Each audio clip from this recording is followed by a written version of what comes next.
Hello guys, আমরা tomato খেতে আছি। 1 বিঘা জমিতে টমেটো ক্ষেত হয়েছে।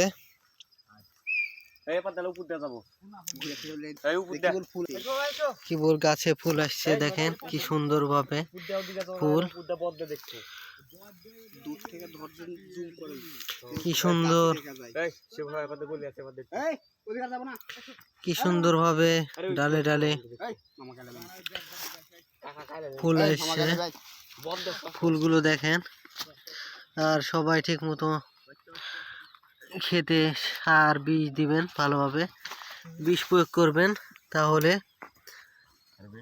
ক্ষেতটা ভালো হবে।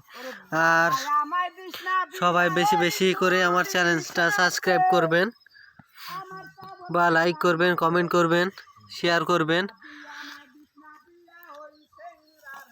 সবাই দেখবেন। আসসালামু আলাইকুম।